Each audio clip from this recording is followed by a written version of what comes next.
Hey photographers, are you ready to elevate your editing? Then I have really exciting news for you.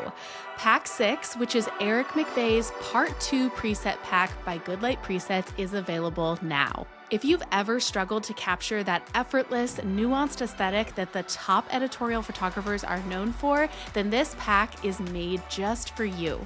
Eric McVeigh's Part 2 presets will transform your editing process. You'll now be able to dial in those perfect skin tones that you've been wanting to achieve and nail down the tricky reception flash edits like a pro. What I absolutely love about Pack 6 is the commitment to color accuracy. The presets are incredibly mindful of keeping skin tones clean and true to life, never muddy or overexposed, which is what those high-end clients are wanting. This pack delivers the ability to give you that perfect balance of polished yet refined editorial look that you've been searching for. If you're ready to take your images to the next level, then head over to goodlightpresets.com and add them to your collection today. You'll be so happy you did. Hey friends, and welcome to another episode of the Level Up podcast. I'm your host, Taylor Petrinovich, joined by my co-host, Kelly Gilster. Hi guys. Hi Taylor, how are you? Hey, I am doing really well. I feel like February is such a beautiful month because we are coming off of the high of the new year, all the goal setting, and we're settling into 2025, and all that is just like the normal, mundane daily tasks, which for a girl whose idea of a good Friday night is like cuddling up with a book about dragons and magic, I feel like the mundane is something I embrace in my normal day-to-day life. Actually, What? do you want to hear about my magic-y books? Sure. Okay. So, actually, a few months ago when we were at Kindred, we met several of our past mastermind students, and one of them was Taylor Suturco. I'm so sorry, Taylor. I'm butchering your last name, but it's something like that. It's equally as hard to say as my last name. And we bonded over our love of the Sarah J. Maas universe and the Fourth Wing series. And so I'm actually like just finishing up reading Onyx Storm, which is like the third of that series. And guys, it's so good. If you liked Harry Potter as a kid and like Hunger Games and like all of those like otherworldly kind of like things, you probably would like this too. So I've been digging it.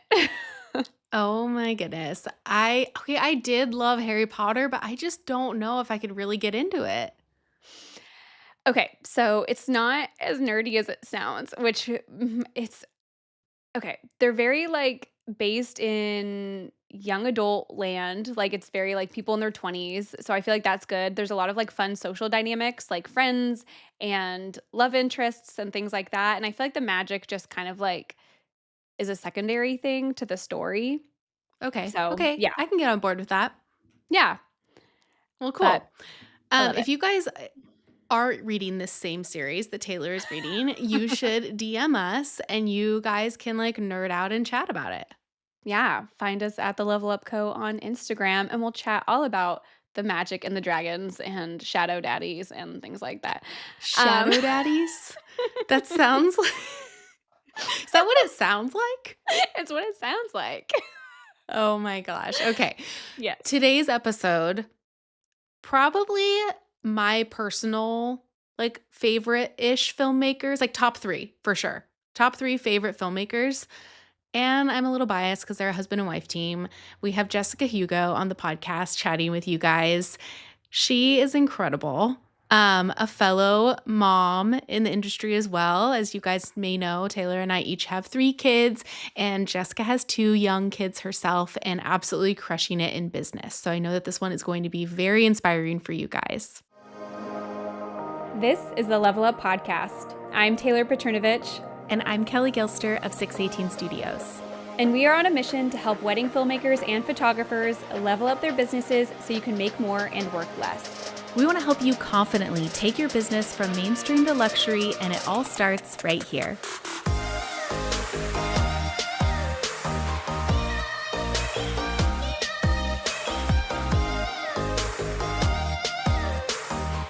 Well, Jonathan and Jessica. Welcome back to the podcast. I had you on several years ago, and I'm excited to bringing you on now that Kelly is a part of the team.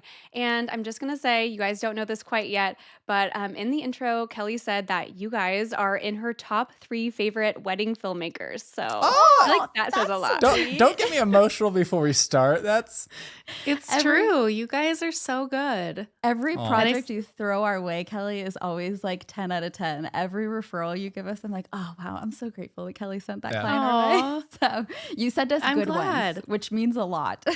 We don't get I'm the so bad ones. glad. No, and I did say in the intro too that I'm a little biased because you guys are also a husband and wife team. And it's a little bit harder to find husband and wife teams as you scale up into the luxury space that I've found.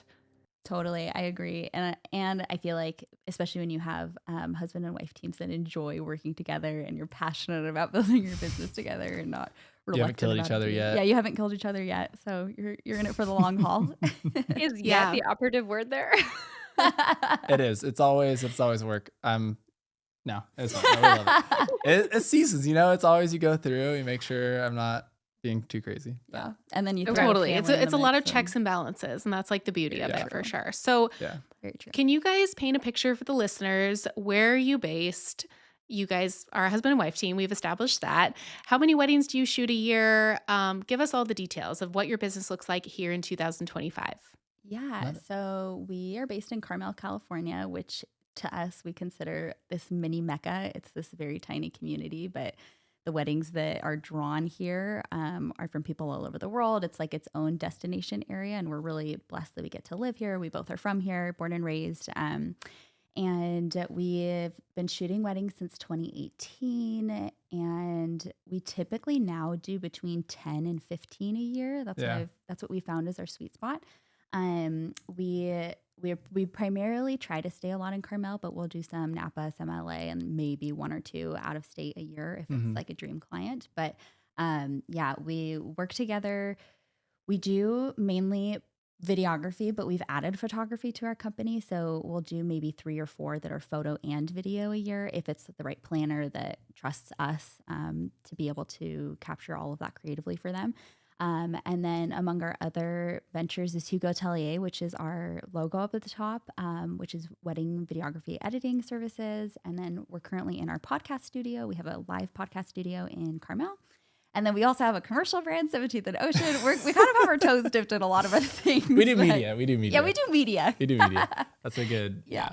But yeah, no, we love it. And yeah, we grew up in Carmel. It's a fun little spot. And we went away, but now we love our little sleepy town. We're like old souls at heart. So everything closes at 7:00. So we kind of love that's the. perfect. Living your best coastal grandmother life. Yes. Yep, exactly. That's a great, that's for me. Exactly. My best Cottage coastal core. grandmother life. Yeah, that's me Yeah. right there. I love it.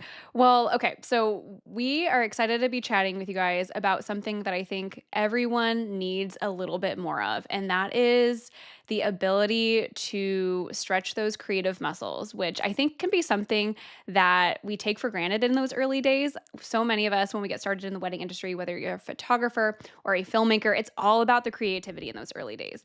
And then you slowly get bogged down with the minutia of running a business or life as you start growing your family or having more responsibilities thrust upon you.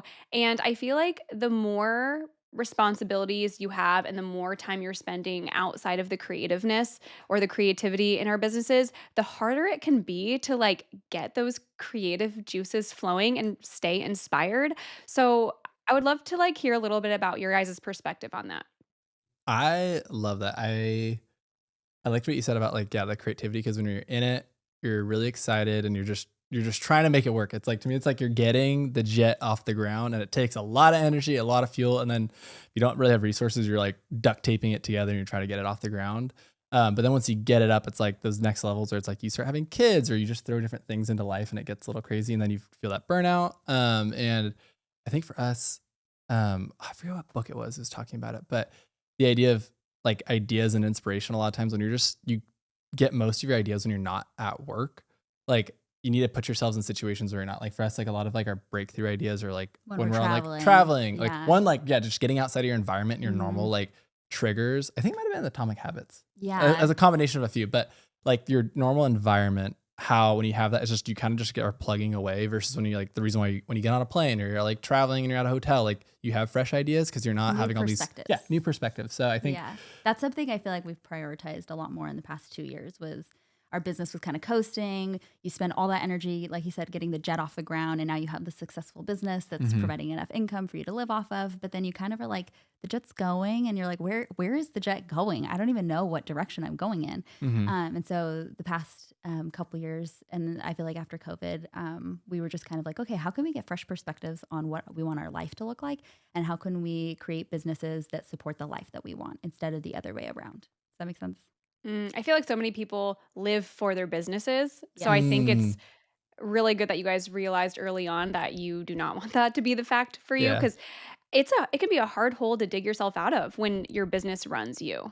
Yeah, no, Seriously. exactly. Like that whole idea, someone says like, do you want to build your lifestyle around your business or do you want to build a business that fits your lifestyle? And I was like, I remember hearing that. I was like, boom, like, okay, well that's That's definitely what we not what I'm want. doing right now. I'm And like, that's I not am what we just were like, doing. so I was like, okay, Actually, well, like, what does that look like? Yeah. I have a story. So, for the past few years, we go on an annual vacation with my in-laws. They are gracious Mhm. enough to like fly us across the country, to travel with them for a week out of every year. And it's generally in the summer. And for us in Northern California, that's prime wedding season. It's usually in June. So that means giving up some June weekend time.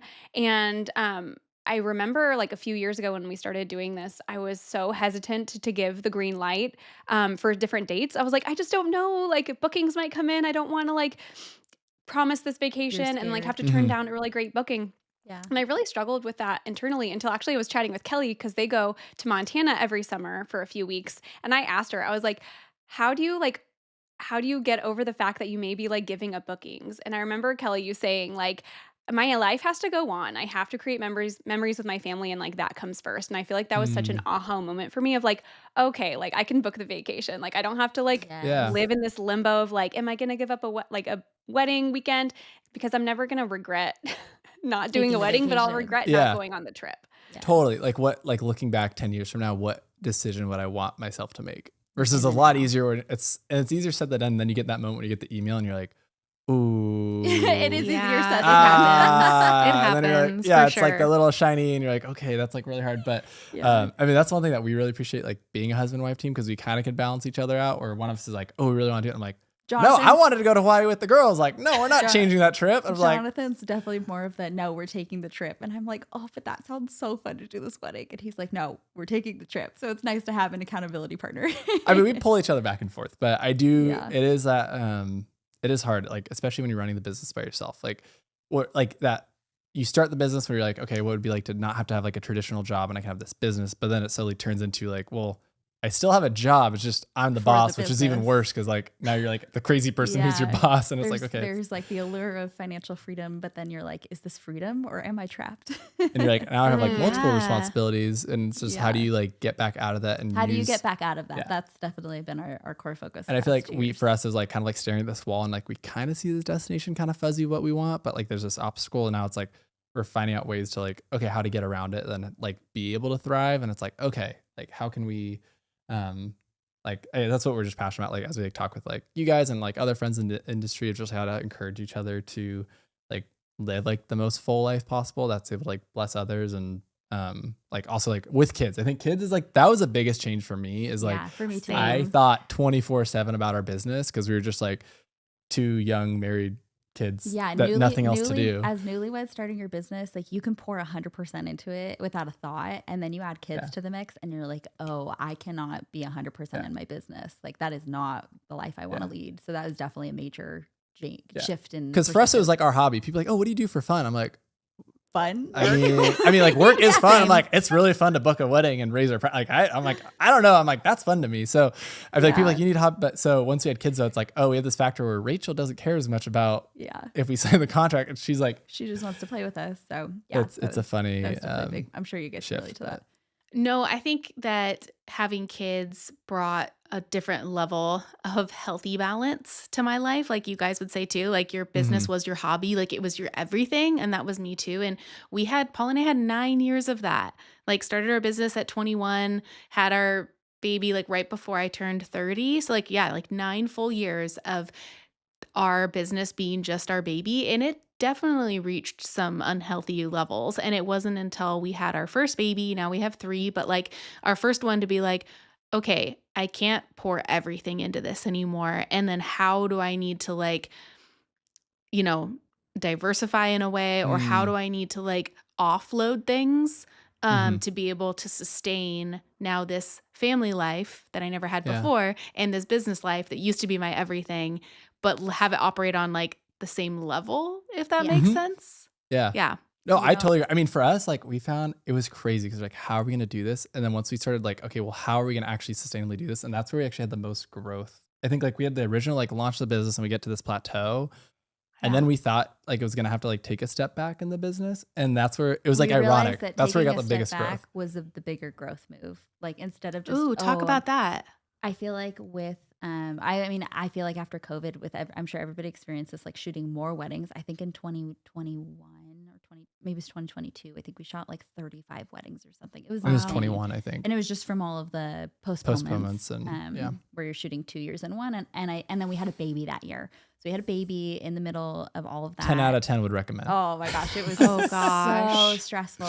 And I just remember just thinking, I was like, something has to change. Like we cannot keep going on this trajectory. And so we made the conscious decision. We were like, we are not doing more than 20 weddings. Like that is a max. And this was a couple years ago. And then going through that year, feeling like, okay, like we've scaled back the amount that we're doing. And then the year that we had our baby was the year that we also decided that we weren't going to do all the editing ourselves, and we brought on more help. That was like, it was like, oh, okay, a breath of fresh air. That was like the first breath of fresh air we had in 3 years, like since COVID had happened. And having that experience, we were like, oh my gosh, okay, what are some other things we're really passionate about? What else excites us? And then that kind of birthed the idea of, well, we love doing commercial work. Like, what would it look like if we started a whole separate commercial brand? And just by having that space where you're like, okay, I'm not like in the very middle of all the hectic craziness of this wedding business we built, we had that perspective of, well, we really love shooting cars and golf, and we live in an area where there's lots of golf tournaments and there's a very famous car show. Like, how can we network with people in the area to get more of those projects? Which the commercial projects are so fun, especially when they're on bigger scales, where it's like, okay, that one commercial project was the same as doing 4 weddings. I'll choose the one commercial project over the weddings. And then doing more commercial work allowed us again to say no to even more weddings and limit ourselves just to the 10 to 15. And then it's like, okay, I have another breath of fresh air. And then we started thinking, well, we love media and we love podcasts and things like that. So that was what kind of birthed our idea of, oh, okay, well, what if we took a studio and we renovated it and made it really cute so that other people can rent it out? And so that's kind of how this business idea was born. But all that to say is that definitely we never would have been able to even have those thoughts of, oh, what's something else like we want to try, if we didn't have the space or the financial flexibility of these other businesses that were stable enough where we knew, okay, that's going to support us while we take a second and focus on something else. But I think with that, like back at that starting point, like we were kind of at this, like we just have to work twice as hard to get twice the output. And we finally realized like, oh, everything I do until we realized, since we basically were forced into the situation where we couldn't do everything ourselves. So we're like, okay, we realized there's certain things we do in our business that have much higher value than other things. Right. And it's interesting because like this type of business, there's very few industries I feel like you could bootstrap it yourself and make like hundreds of thousands of dollars all by yourself. So it's like a weird niche, like we were talking about it before, where it's like you can get to a pretty successful business without help, but then you get to this point where like, oh shoot, you've created a pretty high revenue generating machine, but you're still all by yourself. And it's kind of like you're holding it all together yourself, which it's like you're overextended.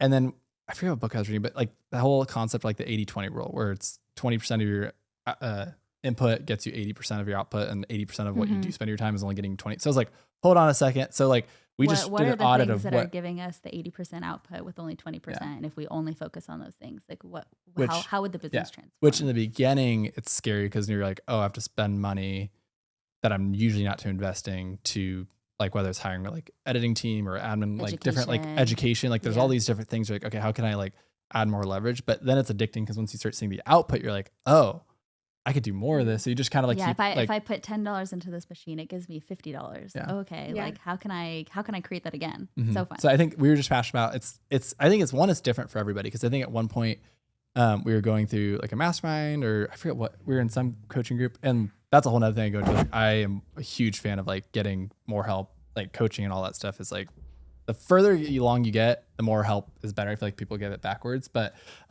along that, someone was giving advice of like, oh, you should get your email, someone help you with your emails. Like that's a huge thing.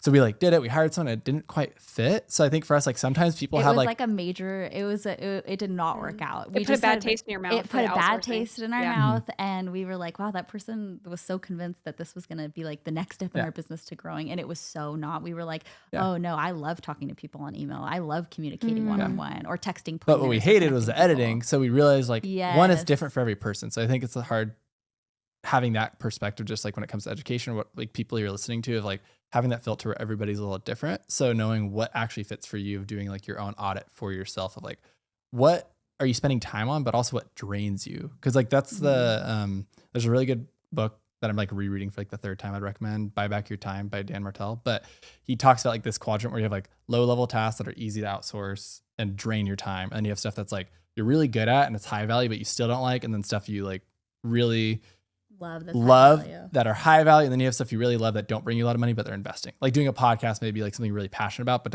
that's like long-term growth versus like being on a sales call with a client, getting like a large commercial job would be like high value and maybe something you enjoy. Right. So along those lines though, we just started seeing like, okay, what is like draining our energy? Yeah. What can and we, draining our in time. that lowest fourth quadrant, like if we got rid of everything, like what kind of mental space would we have? What kind of clarity would we have to move the business forward? And that when we started chipping away at that, at bringing more and more help on, oh my gosh, it was addicting. It was Because we're like, truly oh, addicting. what happens if we had like a full week to just focus on like, if like I love figuring out like pricing and marketing, like that side, if we had all our time just to do that and we knew everything else was getting taken care of even better, what would that look like? And I think that's the other side of it, is sometimes people always think bringing on help, or whether it's like outsourcing or hiring somebody or using software, like there's a lot of different ways you could do it to like remove tasks off your plate. But when you're able to have someone else or a thing that's way more efficient doing it, one, you don't have to do it and realize that somebody else actually might like doing it more than you. So they're actually doing it better. So it's like,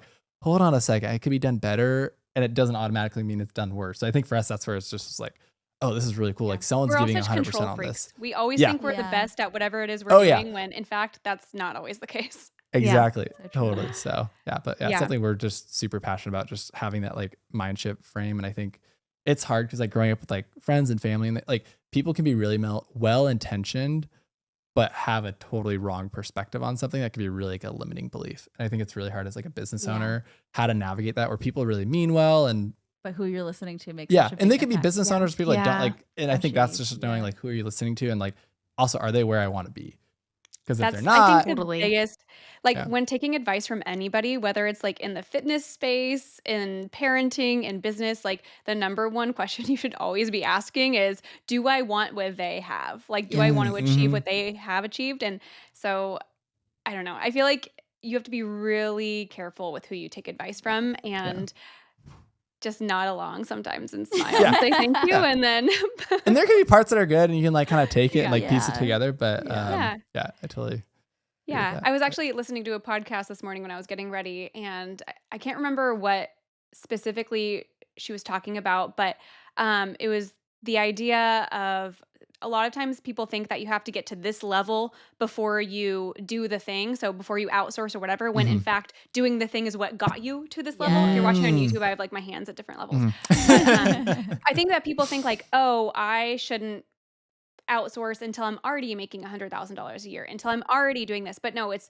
that outsourcing that's going to get you to that revenue goal or whatever it may be. Mhm. I think this is talking about visibility for like podcasters. So it was like, oh, I shouldn't try to go on other podcasts until I already have a following of 10,000. And it's like, no, people got that following of 10,000 because they were on the different Yeah. podcasts. So you can apply that like, I shouldn't start going to the gym until I already have a six pack. No, people get six Yeah. packs from going to the gym. Yeah, you're focused on the input of what you can control, and then it's actually gonna like Yeah, determine the output. what can you control? What is within your control that you can decide on, and making that decision?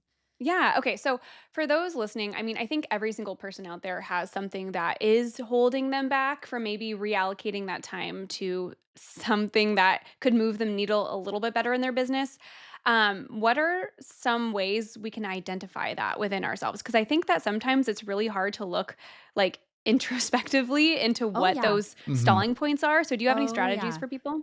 Yeah, I mean, I have something, I'm but you go. I'm also very passionate about therapy, which is a whole different subject. But like for me, like I did a lot of introspective work because he's such a risk taker. Like he's like, let's try it. He's so like willing to jump off the ledge and see where we land. For better or for worse. I but- am not that way. I am not a risk taker. I want to see the full calculated plan, what the expected rate of return is. Like I want to analyze the heck out of any type of decision that we make.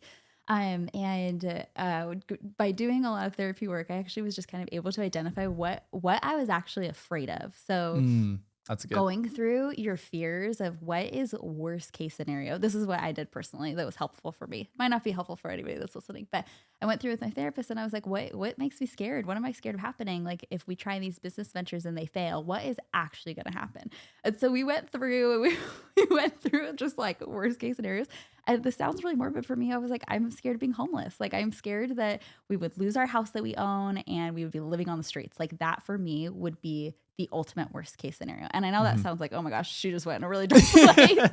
But for me, identifying that and then saying it out loud and hearing how ridiculous it sounded, I was like, no, we're really smart. Like we're really capable of figuring how to bootstrap. And even if let's say like we lost the house that we own and we lost all of our belongings, we have such a community and support of family and friends that would like help us get back on our feet. So why wouldn't I go ahead and take that risk when I know that my worst case fear would never happen? And that for me was like a light bulb of like, okay, like my worst case fear, the chance of that happening is so incredibly low that now the risk seems worth it to me. Does that make sense? I know that was like a very dark place. No, I think it's helpful where you can go to like worst case and you're like, okay, now I can work back from there. Me, who's more risk taker, doesn't actually go along those lines as much. I mean, we do together, but not that I can have like fear behind stuff, but I just more like bottle it up. Oh, sorry. I more bottle it up and just don't think about it. But on the practical side, I will say one little piece of advice I heard recently on figuring out like what you should be spending time in your business. There's like a lot of different ways you can figure it out, but from what's lighting you up is when you have to do something, or if there's a task on your list, like, is this something you're saying like, oh, I have to do this, or is this something I get to go do? And one, just also to reframe something that is like, you should be excited about, to reframe it. Like, if I was like, oh, I have to go to the retreat we're going, I'd be like, oh, if I have to go, I'd be like, no, it's like, oh, I got to go do this. This is really fun. And I'm having a different perspective versus like, oh, I have to go, like, oh, I have to go edit this thing, or I have to go get the camera gear ready, or it's like, oh, that kind of, but it can help also understand like what's your gut instinct behind it. It's like the same thing when you have two options and you flip a coin, and if you're instinctually like happy or disappointed by the outcome, you kind of know what if it's a good choice or and not. it's like a way to reframe it. So I think that's like a helpful way to kind of see what is this things on your plate that is like it's draining me. Because on the other side, getting back to the 80-20 or even like the 95-5 rule of just, that's like just the more extreme version of it. When you're doing what you enjoy and you're good at, you start building up a ton of momentum. And that's what we found, because now you start getting a taste of, wait, if I got to do everything I love, well, it seems too good to be true, but it's like, well, that's the whole point you started a business, right? Is that you got to do what you love. So, which is, I think, how a lot of people get into this industry. If you're quitting a job, or you're just if getting into wedding videography or photography is your first job, you get that taste of where you're like, oh, I love doing this and I get to make money. But then you do it for a few years and you're like, oh, like there's things I don't love doing and I don't want to keep doing this. So yeah, having that internal audit of that gut feeling, like if I didn't have to do this, how would that make me feel? There's just, I think it's in Buy Back Your Time too. It talks about like, you get a point in the business, like there's like, obviously there's multiple stages of like where you can find yourself, where when you're in the beginning stages, you're like, I will work 40 hours a day, which isn't even possible, but I will. Like, you're just like, what can I do to get there? Cause you're just like, I want to get to this point. But then you get to the point where you have like a business that's rolling and you can kind of either get that plateau and you're like, like, what do I do? And that's, I think there's like a positive and a negative when you want to start looking outside your existing business and try something new. There's I'm burnt out by it and I'm basically going to start self-sabotaging my own business unintentionally because I don't like doing it. So you start doing other things and they both just start sinking. And it's like you have the ship that you were plugging all the holes and you're like, I want to get in this other boat. So you pull your holes. Now the boat starts to sink. You get in the other ship. And you're like, versus what does it look like to like, oh, I'm going to have somebody else start holding these holes so that I don't have and I can get in the other ship and now I can have multiple ships. So you're like, okay, that's like this, the right way to do it. But I think sometimes we just get in the spot where we're overwhelmed. We're kind of really over it. And we're like, I hate this ship. I don't like this business. I hate all these things that I have to do. So I'm going to like do something else. But you're like, well, one, you had this business that was making money and like could provide value to other people and like give work. And why not add diversification where it is like we've seen the benefit of it can grow your business because you have two ships where you can start raising your wedding prices, for instance, because you have like commercial work that's like covering, right? And you're not just like dependent on this feast or famine where like you booked a big contract. Now you can, okay, I'm confident I'm going to double my pricing. And then no one books me, so I have to go back down and you have this huge roller coaster. So I think that's something we're passionate about. Like, how can you create that stability, but in a healthy way, not a just jumping all around and you're going to be like a chicken with your head cut off, overwhelmed. Yeah. The one secret weapon that propelled me and my business into the luxury market, my website. And truth be told, I have never had a custom website made for me. I am a huge fan of templates, and there's truly no better place to buy a website template than Tonic Site Shop. Unlike any other template on the market, Tonic Site Shop website templates elevate and transform the way you show up online. They're super simple but highly customizable plug-and-play templates for Show It websites have truly transformed my business and allowed me to showcase my brand in the best light possible, all while attracting high-quality clients and wedding planners to inquire with me, resulting in hundreds of thousands of dollars worth of bookings that I'm confident would not have been possible without a polished website template like the one that I got from Tonic. You can grab your own website template at tonicsiteshop.com and use our code LEVELUP15 for 15% off your purchase. Again, that is code LEVELUP15 for 15% off your website template from Tonic Site Shop. So get started by elevating your online presence with a Tonic Site Shop template for your website today. As we just came off of putting out our latest course, which was the Revenue Multiplier, that we'll be announcing again next year. But one of the things that I think people don't really realize is that the best time to begin diversifying is when you've established like a really healthy business. Your primary wedding business is really healthy and like thriving because like you kind of what you were saying, if your primary wedding business has all these holes and the ship is sinking, that's when I think a majority of people think that it's time to like jump ship into something else. And then that, like you said, then both the boats are sinking. So like if you're sitting here listening to the podcast and you're like, hey, actually, like my business is like doing pretty good. Like we're kind of on like the jet, like all the fuel. I've been using all the fuel and now we're kind of coasting. Like that's when you're in the best position to start to diversify and spread out because like it's just, that's where you can diversify without breaking the integrity of your primary brand. And that's like the biggest mission that Taylor and I have for those who get into diversification and see the fruits of it like we have and like you guys have too. Yeah. Doing things out of desperation is like never a good idea. No. That's like a knee-jerk reaction. Highly discourage that.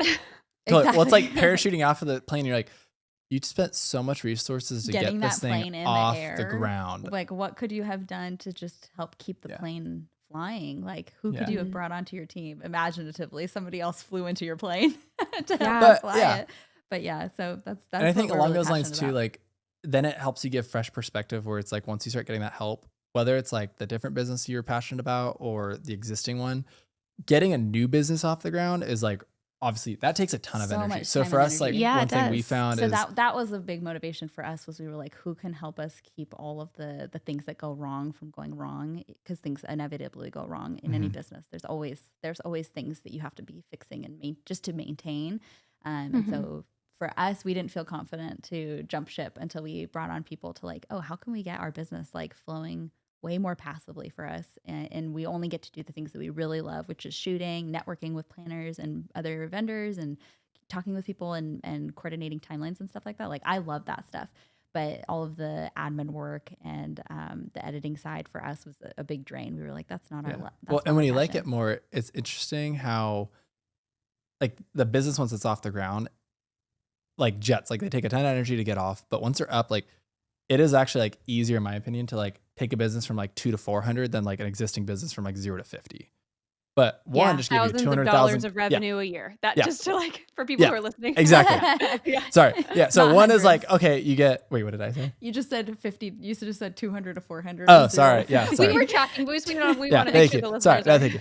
Hundreds of millions of dollars. No, I'm just kidding. But the idea of it's like, okay, I think that's true too, though. But no, it is true. Like it's easier to take like $100 million business to 200 Have you than guys read the book 10x is easier than 2x? No. I No. I actually, can you highly just, like, recommend. send me a full Okay, Yeah, we Amazon have we're like list really of into all your books. we books? have a We're way into too long books. book list. That's Please basically do. that's the concept though, is like it is a lot easier to get yourself from like 100,000 to 1 million than it is to get yourself from 100,000 to 200,000, is like that's the concept of it, Mhm. where you're gonna work really, really Well, hard to get that extra 100,000, or you're gonna rethink your entire system to create a mhm. completely different system that you Yeah. couldn't get there, and then it'll kind Yeah. of just go off on It its own. makes because I feel like sometimes you get to that plateau and there's like all these different routes you can go. But if you're whittle it down to like what's like a 10x goal, it is easier, like you said, because there's only a few routes that are going to work. So then you're like, okay, Yeah, how can yeah. I whittle down to what are those few things that I do? And then the cool thing when it comes to diversification is that it plays into a part too, because if I get to my business and realize my biggest, like for us, no one else can show up on a wedding day like us. Like we're Jonathan and Jessica, we got to be like, we're married, people know us and it's our personality, where we've talked about in the past, like, oh, we could have a studio and have other people shoot with us. And we do have like a shooter on our team with us, but we slowed that growth way more than like our back end, like on our back office, like Yeah, admin basically assistants and what he's stuff. saying Where, is, we like a couple years ago we were like, okay, do we increase our revenue through volume? Do we shoot more weddings and just have more videographers and do an associate program, which I feel like a lot of people think about, and there are lots of people that do that successfully. Mhm. But for us, that didn't align. with That our didn't core align like with brand. our core brand and the massive growth that we were seeking. We were like, okay, yeah, maybe we could double our revenue for that, but I don't think we're Mhm. going to 10 times our revenue Yeah. that way. So that for us, we were like, okay, that's not the route. So if that's not the route, what are other routes? You just Yeah. start like narrowing your routes. You're like, if you're trying to get to an insane number of revenue, like there's only a few routes that you can get there. But at least you're not like, oh, I have 100 different decisions to make. If you can narrow it down, you're like, well, I only have 3 that I'm passionate about and interested in. It makes the choice Yeah, a like lot for us, if easier. it's like being in front of like clients and planners that then they get our personality, if we could, obviously it's like a lot of the wedding caps, it's like, well, there's all the other work that goes into it. The wedding day is such a small part. But if we figured out, okay, if we had like help on our editing and we have like help on like emails, like, which is ironic because now we do have someone that runs all of our emails, but in the past, it just wasn't like the step that needed to. And we didn't have systems in place to have someone come in to do that. But we were able to like, oh, that's our highest leverage thing. So it's not just getting out of it completely. But then in our other businesses, we treat it the same way, where like me being on sales calls and like connecting with people is like my biggest leverage, but me like organizing and creating SOPs for people. And that's probably not my best use of time because I'm very like, woohoo, like encouraging, like we can do this, but like don't ask me to like open Put up. pen to paper. Yeah. And like she's the one that's like actually sending emails and getting stuff done because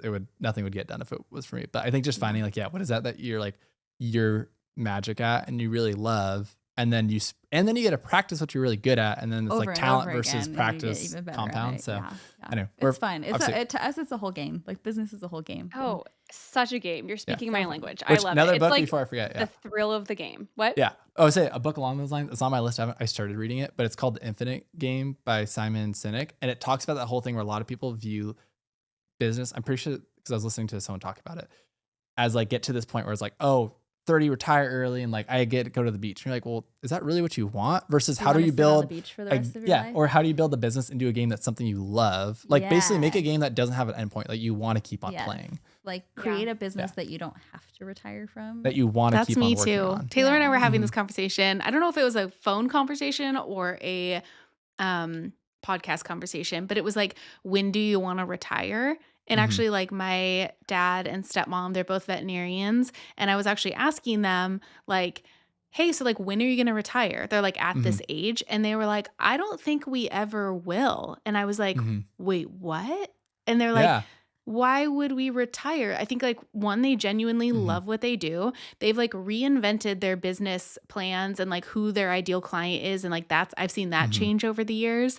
And then like my dad was kind of like, I don't know, like I've done this for 30 years. Like I feel like now I could move into like consulting of some kind. Yeah. Like Oh, I never totally. want it to end. And I remember Paul and I love that. yeah. And like I remember Paul and I having the conversation about like, oh, when do you want to retire? And I'm like, I don't think I ever want to retire. Like Mhm. I would be so incredibly bored being retired. Yes, Like I you said, feel I like don't want to that's be the on the beach every lie. day. But that's just Mhm. me. Yeah. Like and Yeah. Taylor has like a hard stop point of like when she wants to retire. I think I that's mean, really we'll cool. reevaluate. Right now, Yeah. it's like saving up for a dream home, knowing that we'll take out also like a sizable mortgage. And then I'm like, once that mortgage is paid off, then like I have no more obligation to work. Yeah. We plan to move out to like the Nashville area in like 5 years or so. But Mhm. so that's where we'll land. But okay, so I mean, I think it's I think it's a very simple mindset shift. I think so many of us, we're used to being owner operators. We're used to white knuckling it all the way through, doing all the things we love and all the things we don't love. And I think that's what causes Yeah. burnout is it's not always the volume or feeling overwhelmed. It's like stuck doing the things we don't like to do. And I Yeah. think that Yeah. as humans, we're just like so stubborn. Like we're a stubborn species and we just like want to do it our way and it's so hard to let go. But I think once you let go, like you find the magic in like what makes you unique. So I think that you've alluded to the fact that this industry is so unique and the fact that we can make hundreds of thousands of dollars by practically doing it all and bootstrapping it all, which Yeah. is not the same for any other business out there. Think about even just like opening like a froyo shop, like all the Yeah. different things that would have to happen or To make that amount of sales to meet a certain amount of yeah. revenue by yourself. Oh, it'd And be you're like, you have exhausting. payroll and you have It'd be so all the, exhausting. and you're Yeah. having 10 high school employees that are not showing up. And you're just like, it's way more headache than I can't even imagine. But or retail or opening like Yeah. a preschool. Like there's like so many businesses where yeah. you literally cannot do it by Scale like yourself. So that. they're Yeah. forced to hire where we're not ever forced to do that. So I Totally. feel like you Which need is a good and someone bad thing. Yeah. Yeah. pushing you a Mhm. little Yes. bit. So Yeah. if you're listening, we're pushing you to at least explore options. And okay, so Kelly and I love talking about outsourcing. Like we outsource a lot. We have people who come and clean our homes. Mhm. I do a lot of grocery delivery. Anything where I find myself procrastinating heavily, I know I don't want to do that. So Yeah. I feel like that's my litmus test personally, like That's a really as a good one. person. Yeah. I love that one. If I keep kicking it down the road and like putting on Mhm. my to-do list for tomorrow and then tomorrow and then tomorrow, I'm like, maybe I shouldn't be doing that. Yeah. Have you read Who Not How? Okay, I am gonna open yet another tab. Okay, sorry. I'll send you Well, all after. You could It's put it all basically- in the description. I'm a total Read nerd when this it comes book, to read books. this book, I read this just, book. it's, most of the concepts are pretty simple. I'm just like really stubborn. So I just need to read it. And like, just cause like, yeah, I get the idea. I don't need to, I'm like, no, I need to read it like 5 times to like actually let it sink in. But It's the same concept. Who not how. one of the Who- points he said is like in the book is like, if you procrastinate, that's like a sign. It's not like a bad thing. It's like, It's a 'cause good thing. It's in a good school, thing. I was a big procrastinator. So it made me feel good that So he's he saying it's a good outsourced thing. his homework to me, which did really good It for did work. him. It was great. I actually for him. graduated college. Yeah, he So graduated. not that it means anything now. So that's a whole nother thing. But I mean, it is a funny thing where it's like because a lot of times you're procrastinating because you don't want to do it. You don't quite know how versus you could bring someone in that's like really good at it. And the whole point of the book, instead of trying to figure out how to do something, just you could bring a who, whether it's like a company or another person or like a coach, whatever it is to get you a fresh perspective that you could get there a lot more efficiently and honestly like cheaper and easier than if you try to do it all yourself. Like it's like I want to get across the country. Yeah, I'm just gonna walk. You're like, why? Why? You could use a map, would probably help, and 2, like there are planes and there's buses and there's a lot of other ways you can get a there. lot But quicker. so, yeah. I think at the end of the day, like it's equally as important to know what direction that you want to go in, because I don't think there's Yeah. any point in Mm. pursuing outsourcing things if it's getting you to a place that's not ideal for your life that you're looking for. Yeah. So I think that's the part that takes a lot of introspection and goal setting and figuring out what do I want my life to look like, Mhm. and then making decisions backwards from there versus doing what Yeah. we did, which was someone was like, outsource your email. And we were like, okay. And we were like, oh, that was Like, what are that we was a waste doing of with money. our Why did time? we do that? Yeah. Yeah. So Okay, so this is great because I was going to actually ask you this earlier on in the episode. So, when you decided to do all of the outsourcing of things and diversifying in different areas, did you look at this from like a 5-year goal, a 10-year goal, a 20-year goal, and then work backwards, like based on Yeah. how you want your life to look? And then how is the business going to work with that? That's exactly what we did. We started with the Okay. 10-year, we went back to the 5-year, then we went back to the 1-year, to the 6-month, to the 1-month, to the today. What do we do today that's going to get us there? What's the one thing I could do today? Actually, Sorry. that's a different another book. good- The one thing, which actually is kind of the I same have thing. that one. Actually, I have That's that a good on my one. shelf. Oh, you do? I Okay, love that's a that really good book. one. So for us, 10 years from now, we want to keep having more kids. We have 2 kids right now. We would love to have more, but Like 15. Just, no. They're the new like I got lucky that we what wanted- is it? 19 kids and counting. Yeah, no. We're both from families with 7 kids. So the most common question we get asked is, so you're having 7 kids, right? We're like, no, No, absolutely we're having not. 8 because we're gonna beat both our parents. I'm just Oh kidding. No, I'm just kidding. it's not happening. It's a competition. But no, Just a little so when knowing that we want more children, knowing that key component as 10 years from now, we want to be doing a 1-month sabbatical every year. We want to be traveling with our kids at least once a month to a new place, whether that's in our state or out of state. We want to have 3 or 4 kids. Knowing that that was the trajectory that we want to head into meant that we needed to create a business that wasn't tying us down to a location. So for that means shooting weddings. We can't we can't have 20 weekends of our year tied up if we're planning on traveling every other weekend. Or in just the sense of having more kids, like timing wise in our day, like we want to only work 20 hours a week. That's the maximum amount of hours we want to work in a week. We can't be doing 100% of the editing ourselves if that's the amount of hours a week that we want to be working. Yeah. So working from, what does your ideal lifestyle look like 10 years from now? And like we said, for us, it's not working. Our ideal life 10 years from now is not sitting on a beach drinking a pina colada. That's just us personally. I'm more of a margarita guy. So. we want to keep working and helping people through videography, whether it's their brand or personal or whatever. But going from that place of 10 years, okay, what does 5 years look like? Okay, maybe in 5 years, we're not taking a trip every month, but we're taking a trip every other month. Okay, so how many weddings can we realistically shoot? How many projects total can we do a year? Yeah. And what do the other businesses need to look like to be supplementing that income? So that way everything is staying afloat and payroll is getting paid and all of the different business decisions. But yes, we definitely did the 10-year, 5-year, 1 year, 6 month, 1 month today, which I think the book, The One Thing, is a really, really good book for somebody who hasn't defined where they're going, because it helps you define where you're going and then work backwards really specifically to what the one thing you can do today is that's getting you closer to where you want. Because a lot of things that like you could do a lot of certain things, but like should you be doing that for that goal that you want to do? Like there's a lot of opportunities, and once you get to the point, it's like, there's all these like shiny red objects, which I'm like the worst. I'm like, he is the worst. I'm like shiny objects. Jonathan is the throw you a shop would be really fun, don't you think? I'm like, no.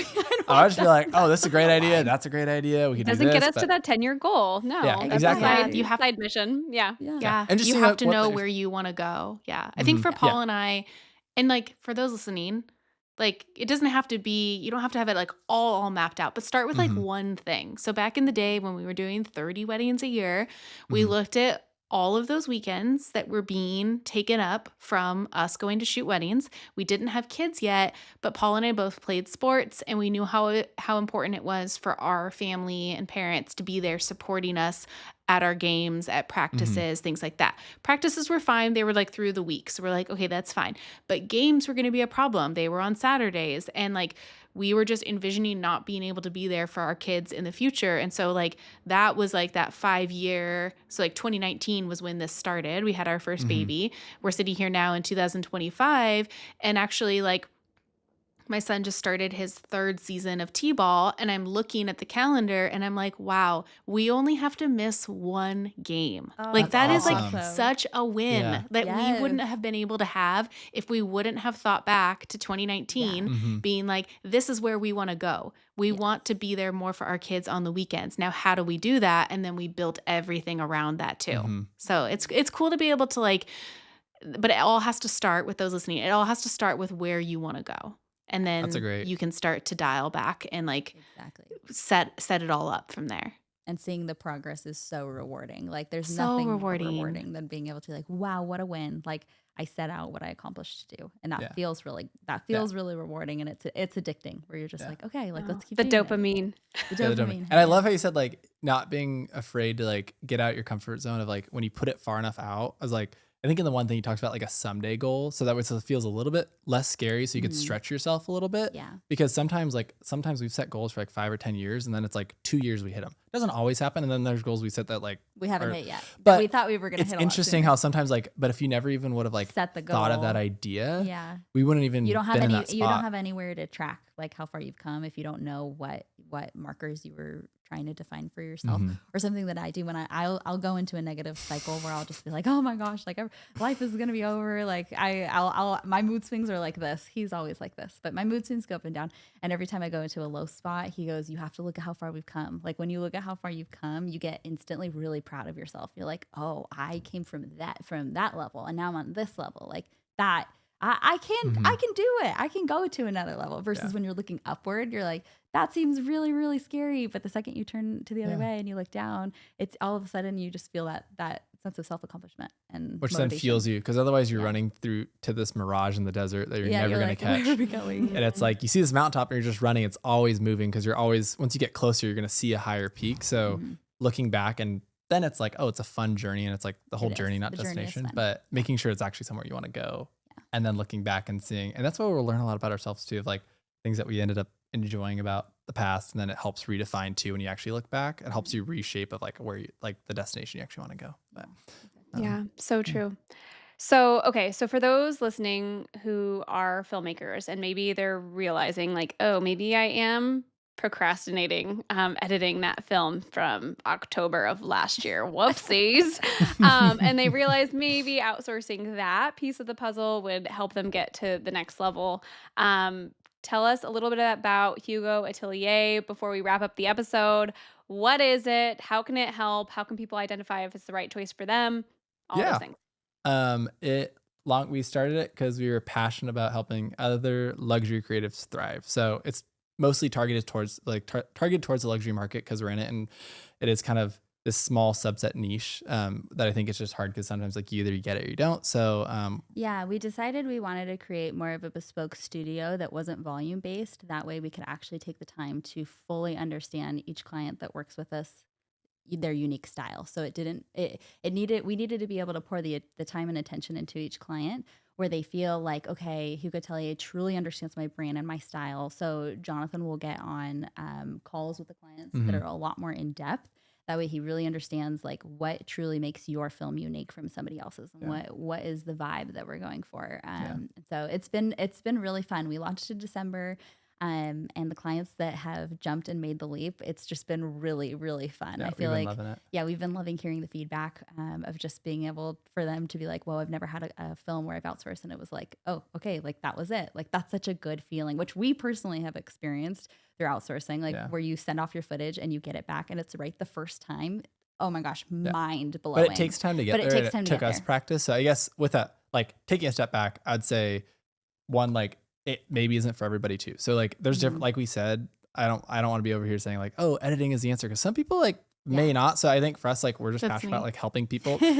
We want people to like thrive. So it's like, for us, it's like, we just get like our first step's always just getting on a call. And like, I mean, you probably could tell from this podcast, like we're really passionate, like business and lifestyle and goal setting. So my favorite thing is just getting on a call with somebody like, hey, let's like hear about what your business is and see if it'd even be a right fit first.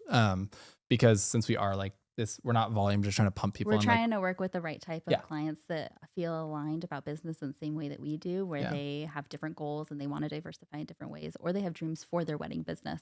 They might not be looking at starting a new business, but they have dreams for their current wedding business that editing is just holding them back. So for us, it's just first starting with that. Like we just have a conversation, and from there it's like, okay, is this even like the right direction solution? And then we go through and like, okay, let's see if it'd be a good relationship working. And just like, we really just want to slow it down to make sure it's like a good fit for all of our clients. But just having the conversation, I think for us, like, we just love to hear That's more. The first step. The first step for us is just having a conversation, seeing if it's a good fit, and then we go from there. But yeah, we're excited. We feel like this for us is like it's that, oh, okay, I have room to dream again. And for this, it's like, oh, this was a dream that we were like, oh, I don't know, could we do it? And then we've spent we came up with the idea like almost a year ago, and then it just was like a slowly, we're just kind of like perfect it, try to find like the best way to. We definitely took like the slow and steady wins the race. We didn't want to jump into it because I think the luxury market is extremely about quality and first impressions, and I think that we didn't want to create a business that had holes. We waited to make sure that all the holes in our ship were filled, and we had the systems in place to be able to support people in the high end space, because that trust is everything in our industry. So. Yeah, so true. So where can they find that? HugoAtelier.com? Yes. You got it. Yep. And if you can't spell like me, you could just go on our Instagram. I was calling it Hugo Atelier for 6 months until someone corrected me, and they were like, it's actually pronounced Hugo Atelier. I was like, it's my brand. Don't correct me. But then I looked hilarious. It up and I was like, wow, I'm mispronouncing that this whole time. So embarrassing.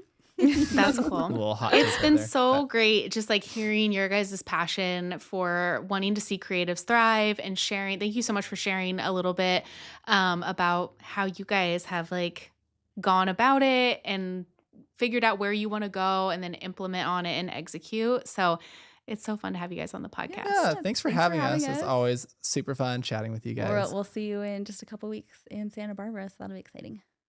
I know. We're so excited. Oh, we have added all the clothes to the cart and got all the Oh, things oh, I booked need to do my and shopping. You mean I need to do your shopping? Well, yeah, that's what I mean. I don't dress myself. Well, it's He not good. outsources. He outsources. Who that not how? to me. Who not how?